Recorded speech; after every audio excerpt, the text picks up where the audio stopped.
I'm Cora, 32 years old, and I just discovered I'm $180,000 in debt for a loan I never signed. My parents forged my signature to fund my sister's extravagant wedding while I was saving for my first home. I found out when the bank called about missed payments just days before my closing date on my dream house. Let me know where you're watching from, and if family has ever betrayed your trust, hit subscribe and share your story in the comments. I've always been the responsible one. As a certified accountant with a stable career at a respected firm in Boston, I've worked hard to build financial security for myself. Since graduating college, I've lived modestly in a small apartment, bringing lunch to work, limiting vacations, and putting away a significant portion of my salary every month. For 8 years, I've been saving diligently for a down payment on my first home. Last year, I finally reached my goal of $100,000 for a down payment. The housing market in my area is competitive, but I'd found a charming 2-bedroom townhouse within my budget. It wasn't fancy, but it had a small yard and was in a safe neighborhood with good schools nearby. I wasn't planning on having children immediately, but I wanted to think ahead. That's just who I am. I plan, I save, I think about consequences. My family dynamics have always been complicated. My parents, Thomas and Diana Wagner, are traditional and status conscious. They both came from middle-class backgrounds, but have always aspired to project an image of greater wealth and social standing than we actually had. Growing up, our family vacations and Christmas gifts were often financed with credit cards, something I only realized when I got older and understood finance better. Then there's my younger sister, Melissa. At 25, she's never held a job for more than a few months. She dropped out of college twice with my parents, covering the tuition each time without complaint. While I worked part-time jobs throughout school, Melissa was encouraged to focus on her studies and enjoy her youth. When she wrecked her first car, our parents replaced it with a newer model. When she maxed out her credit cards, they paid them off. The pattern was clear and consistent throughout our lives. Melissa is more sensitive, my mother would say. You're so independent, Cora. You've always been able to take care of yourself. That was their justification for the disparity in how they treated us. My independence wasn't a choice. It was a necessity born from watching my parents pour all their resources and attention into my sister. I learned early that if I wanted something, I needed to earn it myself. No one was coming to rescue me. Despite this, I maintained a relationship with my family. I visited for Sunday dinners twice a month, called my parents weekly, and tried to connect with Melissa, though she rarely returned my texts unless she needed something. I accepted that this was just how our family worked, and I made peace with it. Or I thought I had. Last spring, Melissa announced her engagement to Jake Thompson. The Thompsons were genuinely wealthy old money from banking with a summer home in the Hamptons and connections to state politicians. Jake worked at his father's investment firm and had attended an Ivy League school. My parents were ecstatic about the match, seeing it as their long-awaited entry into the social circles they had always aspired to join. "Can you believe it, Cora?" my mother gushed during Sunday dinner after the engagement. Our Melissa, marrying into the Thompson family, Barbara Thompson, is on the board of 3 charities. They know the governor personally. While my parents celebrated, I noticed the 4-carat diamond on my sister's finger and felt a twinge of concern. My parents were comfortably middle class, but nowhere near wealthy enough to keep up with the Thompsons. My father had recently mentioned considering postponing retirement due to some investments that hadn't performed as well as expected. "We want to give Melissa the wedding she deserves," my father declared, pouring another glass of champagne. "The Thompsons are expecting something special." "How much are you planning to spend?" I asked cautiously. My mother waved dismissively. "That's not something you need to worry about, dear. We've got it all figured out." As the wedding planning progressed, I watched with growing alarm. My parents rented the Grand Wellington Hotel for the reception, a venue that typically cost at least $50,000 for a single evening. They hired celebrity chef Marcus Jenkins to cater. The flower budget alone was $20,000. "Mom, Dad, this seems like a lot," I ventured during a planning session where they were discussing flying in a particular type of orchid from Thailand. "Are you sure you can afford all this?" "The Thompsons expect a certain standard," my mother replied stiffly. "We can't have them thinking we can't provide properly for our daughter." "Besides," my father added with unusual sharpness, "you wouldn't understand. When you get engaged, you can have whatever kind of wedding you want." The implication was clear. My hypothetical wedding wasn't worth this kind of investment. Only Melissa deserved the fairy tale. I let the subject drop, but the knot of worry in my stomach grew tighter as the wedding plans became increasingly elaborate. Little did I know that the true cost of Melissa's perfect day would fall on my shoulders in ways I couldn't have imagined. It was a Tuesday morning in early August when my carefully constructed life began to crumble. I was at work reviewing quarterly tax filings for a client when my cell phone rang with an unfamiliar number. Normally, I would have let it go to voicemail, but I was expecting calls from mortgage lenders about finalizing my home purchase, so I answered. "Hello, is this Cora Wagner?" a professional female voice asked. "Yes, this is she." "Ms. Wagner, this is Stephanie Bryant from First National Bank. I'm calling regarding your outstanding loan payment. You're currently 60 days past due, and I wanted to discuss options before this affects your credit score further." I nearly dropped my phone. "I'm sorry, there must be some mistake. I don't have any loans with First National. According to our records, you took out a personal loan in the amount of $180,000 on February 12th of this year. No payments have been received since May." My heart began to race. "That's impossible. I never took out a loan for that amount. I bank with Citizens Bank, not First National." "Ms. Wagner, the loan application and all supporting documentation have your signature. Your Social Security number and identification were verified at the time of application. Would you like me to send you copies of the paperwork?" "Yes, please." I managed to say, my mouth suddenly dry. "Email them right away." I excused myself from the office, telling my supervisor I had a family emergency, which wasn't far from the truth. During the drive home, my mind raced through possibilities. Identity theft. A bank error. But how would someone have my Social Security number and be able to forge my signature convincingly enough to fool a bank? The email from Stephanie arrived as I was walking into my apartment. With shaking hands, I opened the attached loan documents and froze. There it was, my signature on a $180,000 personal loan, except I hadn't signed it. But it looked exactly like my signature. The distinctive way I loop my C, the slight upward slant, even the pressure points where I typically press harder with my pen. Someone had done an exceptional job forging my name. As I examined the document more closely, I noticed something else. The address listed wasn't my apartment, but my parents' house. The phone number was my old cell from 2 years ago. The loan officer's notes indicated the funds were to be deposited into an account at First National Bank, an account I had never opened. Then a memory surfaced. Last Christmas, my father had asked me to sign several birthday cards for relatives while I was visiting. "Since you're here, you might as well sign them now," he'd said casually. "Your mother already wrote the messages." I'd signed perhaps 10 cards without thinking twice. Had they been collecting my signature for this? There had been another incident in January. My mother had called asking me to sign a document for their tax preparer related to some stocks my grandfather had left me years ago. She'd sent it via email. I'd printed it, signed it, scanned it, and sent it back. I never saw the final document. Had that been part of the setup too?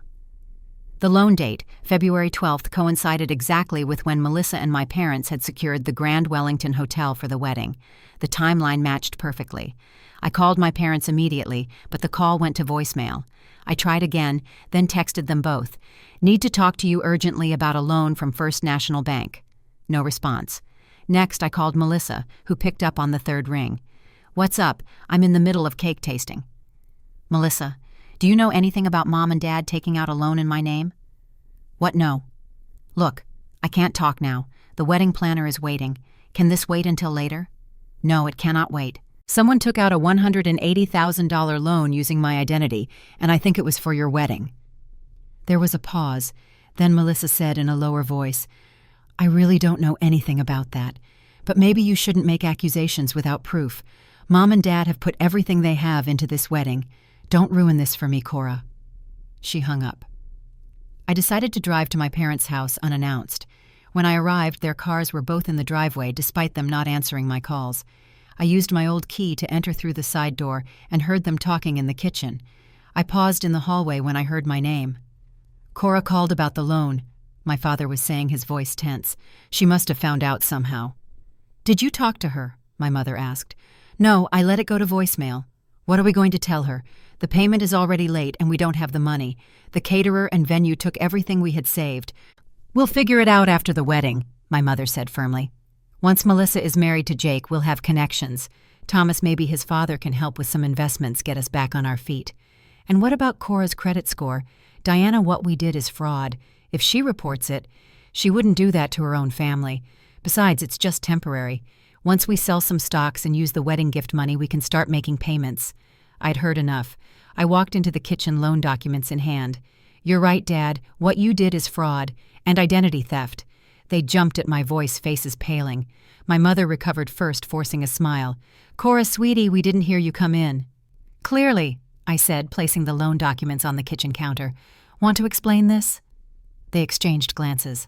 My father attempted damage control. "Now, Cora, I know how this looks, but we were going to tell you. When after you destroyed my credit score, after I lost my chance to buy a home, I just got a call from the bank about missed payments. I'm supposed to close on my house next week." "It's just temporary," my mother insisted. "We needed the money for the wedding deposits, and our credit wasn't good enough for the loan. We were turned down twice." "So you decided to steal my identity instead. Do you understand what you've done? This is a felony. You could go to jail." My father's face crumpled. "We didn't think of it that way. Melissa needed a proper wedding, especially marrying into the Thompson family. We couldn't embarrass her with some backyard ceremony. So you thought it was better to commit fraud to steal from me." "We're not stealing," my mother said defensively. "We're borrowing your good credit. Once the wedding is over, we'll start making payments. You won't have to pay a cent." "But you already missed 2 payments," I was shouting now. "My credit score has already dropped. The mortgage company is going to run a final check before closing. When they see this, I'll lose the house and my deposit." They hadn't thought that far ahead. I could see it in their faces. My parents had been so focused on giving Melissa her dream wedding that they hadn't considered the real consequences of their actions. "I'm calling the police," I said, pulling out my phone. "No," they both shouted in unison. "Then tell me exactly what happened, everything, or I swear I'll report this right now." Under the threat of police involvement, they finally confessed. They'd been denied loans due to their own poor credit from years of overspending. The Thompsons had connections at several local country clubs and social organizations that my parents desperately wanted access to. They convinced themselves that borrowing my identity was just a family solution to a temporary problem. "We're family," my mother said, tears streaming down her face. "Families help each other. You've always been so good with money, and we needed just a little help to give your sister the wedding she deserves." But there was nothing little about a $180,000 fraud that was destroying my financial future. And there was nothing familial about the betrayal I felt watching my parents justify their actions without a hint of true remorse. The consequences of my parents' actions hit me like a tsunami, sweeping away years of careful planning and hard work. 2 days after discovering the fraud, I received the call I'd been dreading from my mortgage broker. "Cora, we've got a problem with the final credit check. There's a delinquent loan showing up that wasn't there before. $180,000 from First National. With this on your record, I can't secure the financing we discussed." "But that loan was fraudulent," I explained desperately. "I didn't take it out. I'm working with the bank to resolve it." "I understand, but until it's resolved, no lender will approve your mortgage. These things take time to investigate and clear up, often months. Your closing is scheduled for next week." "Can we postpone the closing?" "The sellers have already purchased their new home. They need this sale to go through on schedule. If you can't close, they'll move to the backup offer." Just like that, the home I'd saved 8 years for slipped through my fingers along with my $20,000 earnest money deposit. The sellers weren't willing to wait for me to clear up what they saw as my personal financial problems. But losing the house was just the beginning. The fraud alert and sudden drop in my credit score triggered a review at my accounting firm. I was called into my supervisor's office the following Monday. "Cora, is there something going on with your personal finances that I should know about?" Barbara asked, looking concerned. Working for an accounting firm that specializes in financial compliance meant that employees were held to high standards regarding their own financial management. Many of our clients were banks and investment firms that required security clearances for the accountants handling their sensitive data. "My identity was stolen," I explained, not ready to admit it was my own parents who had committed the fraud. "I'm working with the bank and authorities to clear it up." Barbara looked sympathetic but firm. "I'm afraid until this is resolved, we'll need to reassign you from the Meridian bank account. Their compliance department flagged your credit issues during their quarterly review of our team." Meridian was our largest client. Being removed from their account meant losing the performance bonus I'd been counting on. It also raised questions about my judgment among the firm's partners. I'd worked so hard to build my reputation, and now it was being damaged by something entirely out of my control. That evening, I tried once more to reason with my sister about the situation. I drove to her luxury apartment, which our parents had been helping her pay for, despite their financial struggles, and explained what had happened with my house and job. "Melissa, you have to understand how serious this is. Mom and Dad took out a loan in my name without my knowledge. It's affecting my career now." Instead of sympathy, Melissa's face hardened with anger. "Are you seriously trying to make me feel guilty about my wedding? This is supposed to be the happiest time of my life, and you're trying to ruin it with your problems." "My problems? They committed fraud to pay for your wedding. They were just trying to give me the wedding I deserve. The Thompsons are expecting something special. Jake's cousins all had weddings at the Plaza and the Ritz. I can't show up with some budget ceremony. So my financial future, my career, my house, all of that is less important than impressing your fiancé's family." Melissa's eyes narrowed. "You've always been jealous of me. You just can't stand that for once I'm the center of attention. You've always had everything together, and now you're trying to sabotage the one special thing in my life."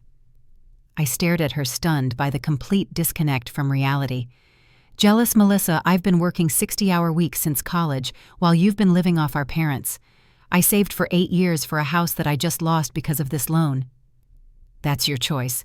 Nobody told you to live like a monk. Some of us actually want to enjoy life." As we argued, Melissa's phone rang.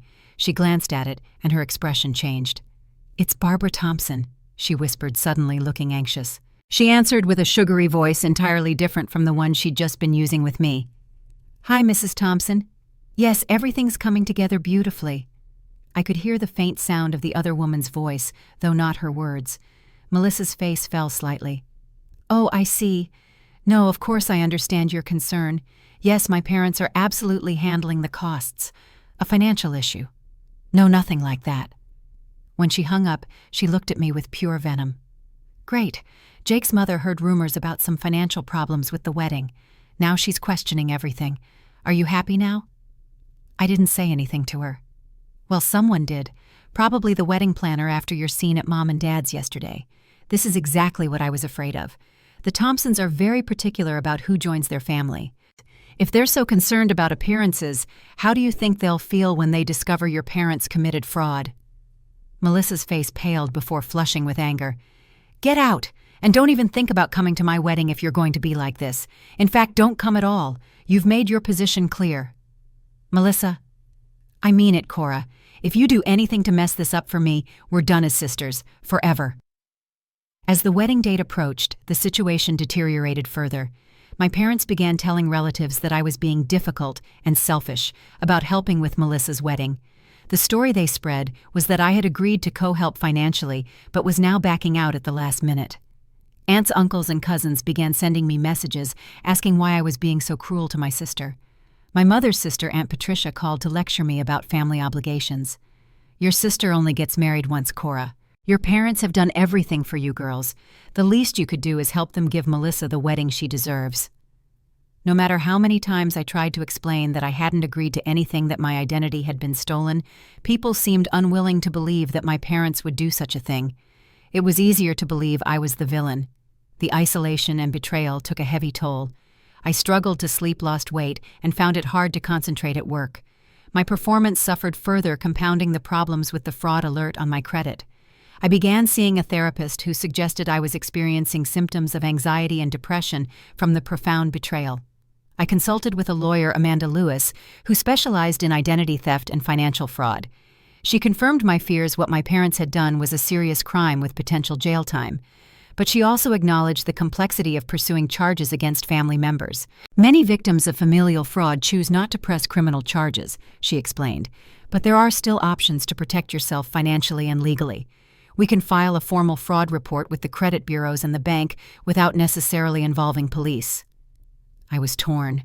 Despite everything, some part of me still couldn't imagine my parents in handcuffs.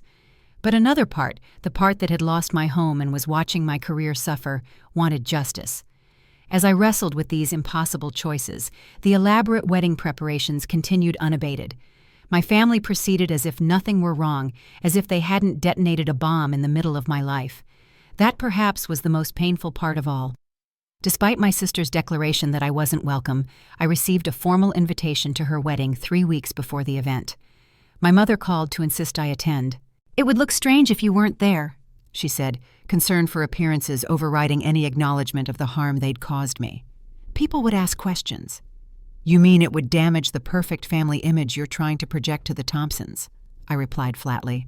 "Cora, please. We're still working on figuring out the loan situation. Can we just get through the wedding first, for Melissa's sake?" Against my better judgment and my therapist's advice, I agreed to attend. Some misplaced sense of family obligation, combined with a desperate hope that perhaps witnessing my sister's joy might help heal the rift between us. I also wanted to see firsthand where my stolen credit had gone. The Grand Wellington Hotel was transformed for the occasion. The ballroom dripped with thousands of orchids and roses, crystal chandeliers, enhanced with additional hanging gardens and custom ice sculptures at every table. A 16-piece orchestra played as guests arrived, all dressed in formal attire that spoke of wealth and privilege. I estimated the cost of the flowers alone at $30,000. The 5-course meal featuring Wagyu beef and rare truffles must have cost at least $300 per person. The hand-painted fondant wedding cake stood 7 tiers high with gold leaf detailing. Everything screamed excess and status-seeking, all purchased with money stolen from my future. While I was nursing a glass of champagne in a corner, trying to remain inconspicuous, I overheard a conversation between 2 of Jake's aunts.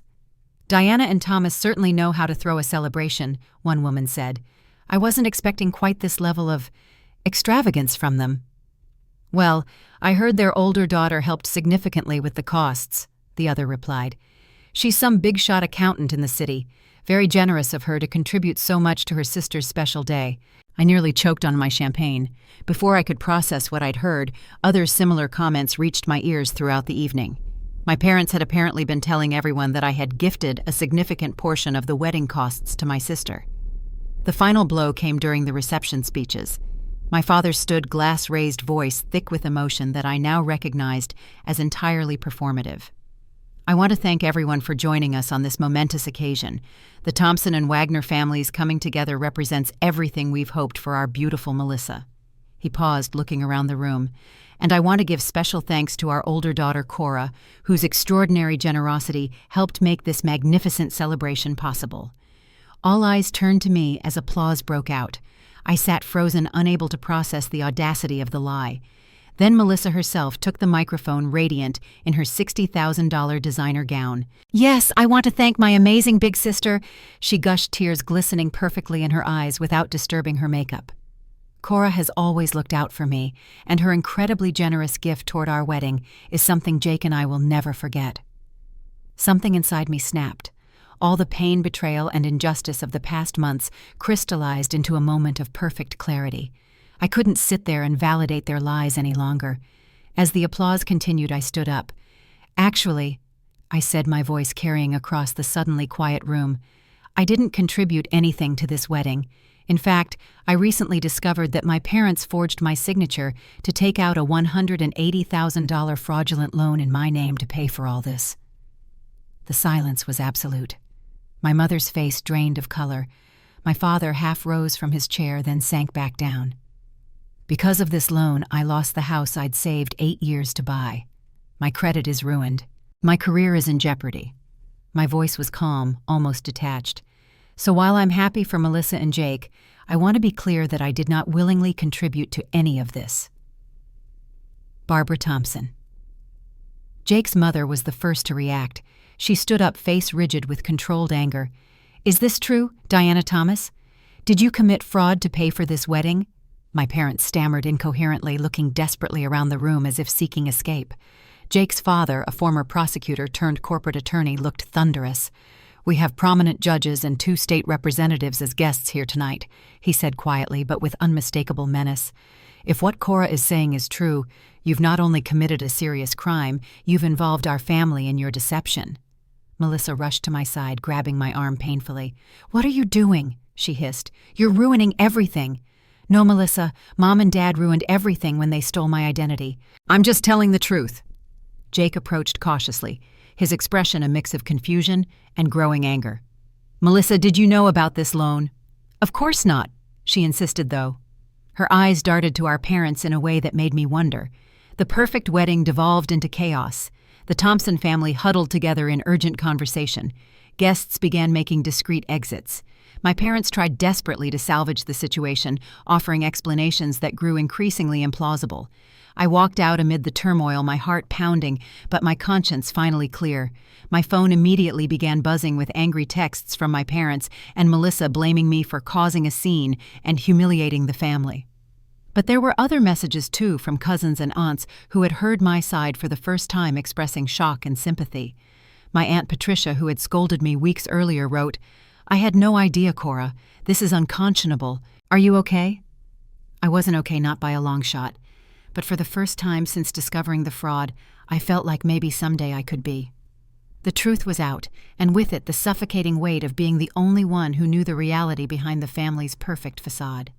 My parents and sister didn't speak to me for months after what they referred to as my tantrum at the wedding. The Thompsons, I heard through family gossip, had insisted on a post-nuptial agreement to protect Jake's assets, concerned about the financial ethics of the family he had married into. The wedding that was meant to elevate my family's social status had instead exposed the rot beneath the surface, burning bridges rather than building them. And I was left to pick up the pieces of my shattered financial future alone. The morning after the wedding, I woke with a strange sense of calm clarity. The worst had happened. I'd lost my family's support, missed out on my dream home, and damaged my professional reputation. But I'd also stopped living in denial about who my family really was and what they were capable of. Time to take back control, I told myself, making a list of actions I needed to take. First on that list, formally report the fraud. My lawyer, Amanda, helped me file a comprehensive identity theft report with all 3 major credit bureaus. We submitted formal fraud claims to First National Bank, along with evidence that I had not authorized or benefited from the loan. "What about pressing criminal charges?" Amanda asked gently. "The evidence is clear-cut. There would likely be little question of conviction." I considered it carefully. "Let's hold that option in reserve. I want to give them a chance to make this right, but I'm documenting everything from now on." The next step was contacting the police. I filed a police report documenting the identity theft and fraud, naming my parents as the perpetrators. I requested that the police not pursue immediate arrest, explaining that I was seeking financial resolution first. The detective understood, but warned me that the district attorney might decide to pursue charges regardless, given the significant amount involved. First National Bank launched an investigation, freezing the loan account while they examined the evidence. Within 3 weeks, they concluded that fraud had indeed occurred. Their fraud department provided me with documentation confirming I was not liable for the debt-crucial paperwork for restoring my credit. Throughout this process, I maintained detailed records of every conversation, email, and piece of correspondence related to the case. Amanda advised me to record any interactions with my parents that might relate to the fraud, which was legal in our state, with one-party consent. This proved prescient when my father called a month after the wedding, alternating between angry accusations about humiliating the family and attempts to minimize what they'd done. "It was just borrowing your good credit for a while," he insisted. "We were going to pay it back. You didn't have to make such a big deal about it." "Dad, you committed fraud. You stole my identity. You cost me my house and nearly cost me my job. We're your parents. Parents and children help each other. That's what family does. Family doesn't commit felonies against each other," I countered. "I need you and Mom to take formal responsibility for the loan. Sign an affidavit admitting what you did and set up a payment plan with the bank to repay the full amount." "We can't do that," he said, his voice dropping. "If we admitted in writing, we could go to jail. You wouldn't do that to your own parents." "Then the bank will pursue collection from whoever took out the loan. Since I've proven it wasn't me, guess who that leaves?" The reality of their situation finally seemed to dawn on him. My parents had apparently believed that family ties would prevent me from protecting myself, that I would ultimately absorb the financial damage to preserve their reputation and freedom. They had miscalculated severely. 2 days later, I received a call from a different lawyer, Martin Greenberg, representing my parents. His tone was professional, but conciliatory. "My clients would like to resolve this situation without criminal proceedings," he explained. "They're prepared to take full financial responsibility for the loan and make arrangements for its repayment." "I need more than just promises," I replied firmly. "I need them to sign a legally binding document admitting what they did, and I need the bank to completely remove this fraudulent loan from my credit history." After several rounds of negotiation, we reached an agreement. My parents would sign a notarized affidavit admitting to forging my signature and taking out the loan without my knowledge or consent. They would establish a formal payment plan with the bank. In exchange, I would not actively pursue criminal charges, though I made no promises about what the district attorney might decide to do independently. To pay for the loan, my parents were forced to sell their vacation condo in Florida and cash out a significant portion of their retirement accounts, incurring substantial tax penalties. For the first time in their lives, they faced genuine financial consequences for their spending habits. The most unexpected support came from Amanda, my lawyer, who became a friend through the process. Unlike many people in my life who grew uncomfortable with the family drama, Amanda understood the profound nature of the betrayal I'd experienced. What they did wasn't just financial fraud, she told me over coffee one afternoon. It was a violation of the most basic trust between parent and child. You have every right to protect yourself. Amanda introduced me to a support group for victims of familial financial abuse, a problem far more common than I'd realized. Hearing stories from others who'd experienced similar betrayals helped me process my own trauma and begin to heal. The hardest part for many victims is the isolation, explained Dr. Sarah Kent, the psychologist who facilitated the group. Financial abuse within families often goes unreported because victims feel ashamed or conflicted about holding family members accountable. Through the group, I connected with resources for rebuilding my credit and financial security. Slowly, methodically, I began the process of reclaiming my financial identity. 6 months after discovering the fraud, I received official confirmation from all 3 credit bureaus that the fraudulent loan had been removed from my reports. My credit score, while not fully recovered, had improved enough that I could begin considering a mortgage again, albeit with less favorable terms than before. At work, I was gradually rebuilding my professional reputation. I had been transparent with my firm's partners about the situation, and as my credit improved, I was allowed back onto more sensitive client accounts. The experience had even given me unexpected expertise in fraud detection that proved valuable to certain clients. Throughout this period, I maintained minimal contact with my family. My parents sent occasional text messages, usually focused on how difficult things were for them financially, or how hurt they were that I had turned against the family. Melissa and Jake had moved across the country for his job, and she rarely communicated except to complain that the wedding fiasco had poisoned her relationship with her in-laws. I felt the absence of family support, especially during holidays and milestones, but I also experienced a new kind of freedom.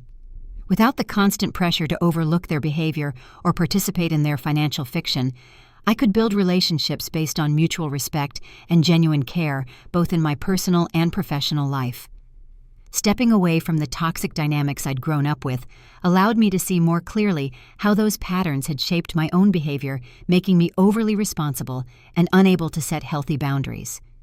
With the help of my therapist, I began the slow work of redefining what family meant to me and what I would accept in my relationships moving forward. As difficult as the process was, I knew I was building something more valuable than what I had lost: a life founded on truth, self-respect, and genuine connection, rather than appearance and obligation. 18 months after the wedding disaster, I finally closed on a new home. It wasn't the townhouse I'd originally hoped for, but a cozy condo in a neighborhood I loved. The interest rate was higher than I would have qualified for before the credit damage, but my income had increased with a promotion at work, helping to offset the additional cost. As I unpacked boxes in my new living room, I felt a profound sense of accomplishment. This home represented not just years of financial discipline, but also my recovery from a devastating betrayal. Every item I placed on a shelf or hung on a wall was a small victory, a piece of the life I was rebuilding on my own terms.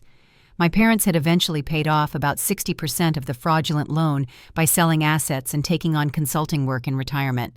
The remaining balance was being paid in monthly installments according to the agreement we'd reached. They had avoided criminal charges, though the district attorney had considered pursuing the case before ultimately deciding that the financial restitution was sufficient. Our relationship remained strained and minimal. Occasional family updates came through my Aunt Patricia, who had become unexpectedly supportive after learning the truth. According to her, my parents had significantly downsized their lifestyle and rarely mentioned me, except to say that I was still angry about a misunderstanding. I was hosting a small housewarming gathering for close friends and colleagues when my doorbell rang unexpectedly. Opening it, I found Melissa standing there looking very different from the princess bride of 18 months ago. Her designer clothes had been replaced with jeans and a simple sweater, her elaborate hairstyle with a practical bob. "Can I come in?" she asked hesitantly. Surprised and wary, I stepped aside to let her enter. "I have friends over," I warned. "I can wait," she said, taking a seat in the kitchen while I returned to my guests. An hour later, as the gathering wound down, Amanda, who had become one of my closest friends, whispered, "Want me to stay while you talk to your sister?" I appreciated her protective instinct, but shook my head. "I'll be okay. I'll call you afterward." After my guests departed, I found Melissa examining the photos on my refrigerator, mostly pictures of friends and places I'd visited, noticeably absent of family. "Nice place," she said. "Smaller than what you were going to buy before." "It fits my needs," I replied neutrally. "Why are you here, Melissa? Last I heard you were in Seattle." She sighed, suddenly looking exhausted. "Jake and I are separated.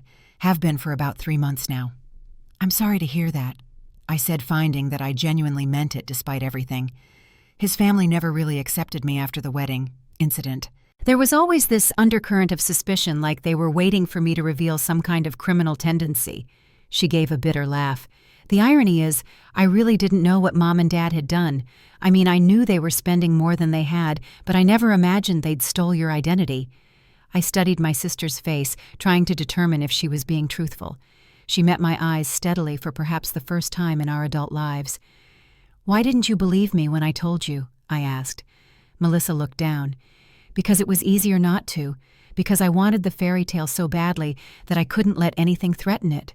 Because," she hesitated, "because I've always been the favorite, and it was easier to keep believing I deserved it."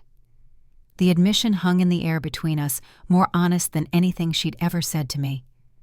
"I'm staying with Aunt Patricia while I figure out what's next," she continued. "She's the one who suggested I come see you, actually. She said I owed you a real apology, not just for the wedding, but for a lifetime of taking more than my share." "She's right," I said simply. "I know." Melissa took a deep breath. "I'm sorry, Cora. I'm sorry for not believing you, for accusing you of jealousy when you were the victim, for standing by while Mom and Dad destroyed your credit to give me a wedding I thought I deserved. Most of all, I'm sorry for never seeing how unfairly you were treated all these years." The apology was imperfect but sincere, and something in me softened slightly. "I'm not asking for forgiveness," she added quickly. "I just wanted you to know that I understand now at least a little bit, and I'm trying to change." "How so?" I asked, curious despite myself. "I got a job for starters. A real one, not just something to pass the time. I'm working as an administrative assistant at a marketing firm. It doesn't pay much, but it's a start." She smiled ruefully. "I'm learning to do my own laundry, too." The thought of Melissa doing laundry was so incongruous with the pampered princess I'd grown up with that I couldn't help but smile back. "That's good to hear."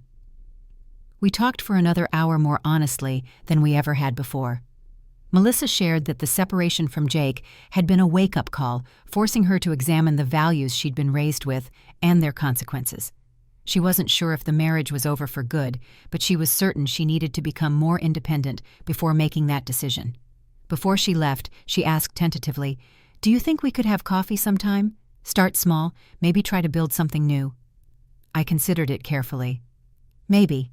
I'd like to believe people can change, but I need to protect myself too. I've learned that family doesn't automatically deserve unlimited chances." "I understand," she said, nodding. "Boundaries. That's something else I'm learning about." After she left, I sat alone in my new home, reflecting on the unexpected conversation.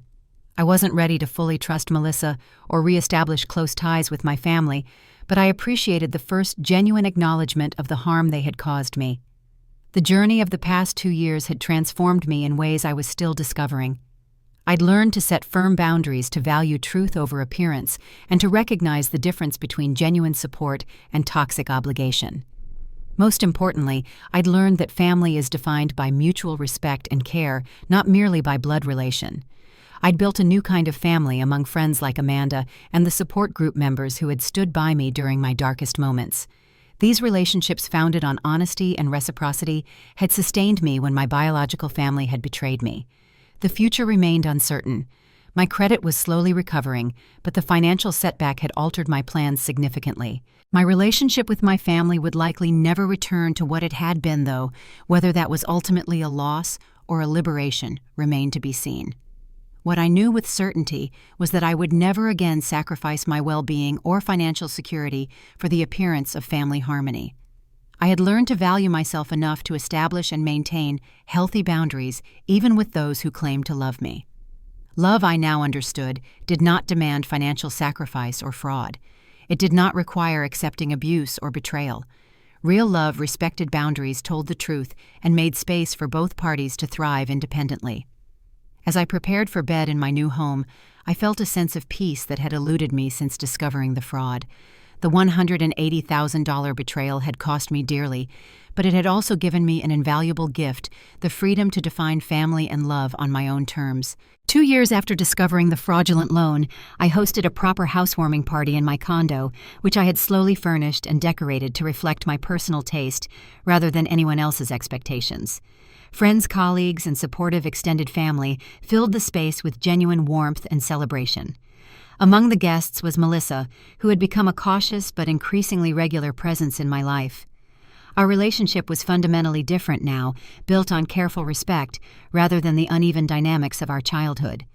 She had followed through on her promise to change, maintaining her job, living independently, and even starting community college courses in business administration.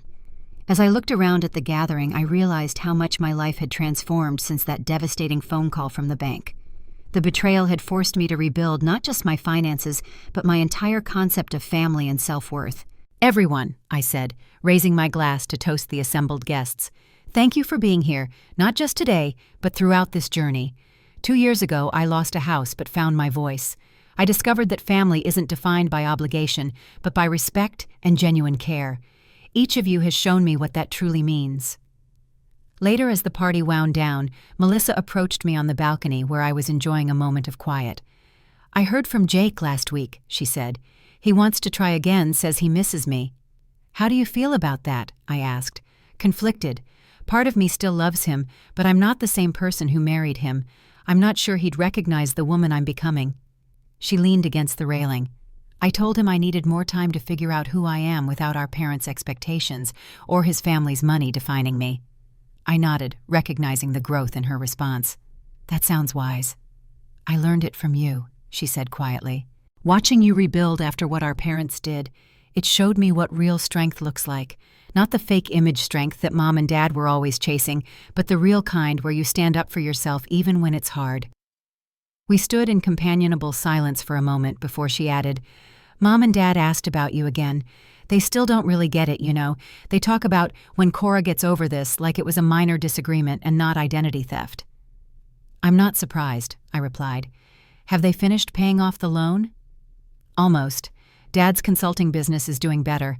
I think the whole experience actually forced them to develop better financial habits, ironically enough." She hesitated. "They asked if you might come to Thanksgiving this year." I considered it briefly before shaking my head. "I'm not ready for that. Maybe someday, but only with clear boundaries and genuine acknowledgement of what they did. I can't go back to pretending." "I understand," Melissa said.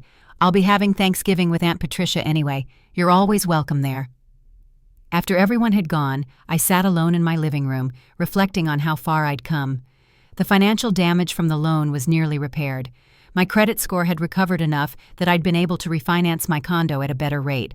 My career had not only recovered, but advanced with my experience of fraud detection, becoming an unexpected professional asset. More importantly, I developed a new relationship with myself. The people-pleaser who had accepted unequal treatment for the sake of family peace had been replaced by a woman who knew her worth and set clear boundaries. I had learned to trust my instincts and advocate for myself without guilt or hesitation. I had also discovered the healing power of helping others. Through Amanda's connections, I'd begun volunteering with a financial literacy program for survivors of domestic abuse, many of whom had experienced financial exploitation similar to mine. Using my professional skills to help others protect themselves and rebuild their financial independence had become one of the most rewarding aspects of my life. The betrayal by my parents had been devastating, but it had also been clarifying. It had stripped away the illusions I'd maintained about our family dynamics and forced me to see the truth. That painful truth had ultimately set me free to build authentic relationships and define success on my own terms. I no longer measured my worth by my ability to please others or sacrifice for their benefit. I had learned that genuine love meant respecting boundaries and supporting growth, not enabling harmful behaviors or accepting mistreatment. The journey hadn't been easy, and there were still difficult days. I sometimes mourned the family I had wished for rather than the one I actually had. But I had found a different kind of family among friends and colleagues who valued me for who I was, not what I could give or forgive. As I prepared for bed that night, I thought about all the people watching this video who might be experiencing similar family betrayals or struggling to set healthy boundaries with loved ones. I wanted them to know that protecting yourself isn't selfish, it's necessary. That forgiveness doesn't require forgetting or continuing to expose yourself to harm. That family should be defined by love and respect, not obligation and sacrifice. If my story resonates with you, please share your own experiences in the comments. Have you ever had to set difficult boundaries with family? How did you rebuild trust after betrayal? Your stories might help others feeling alone in similar struggles. Don't forget to subscribe for more real-life experiences and lessons learned the hard way, and like this video if you found value in my journey. Remember, true family respects your boundaries and supports your well-being, whether they're related by blood or by choice. Thank you for listening to my story.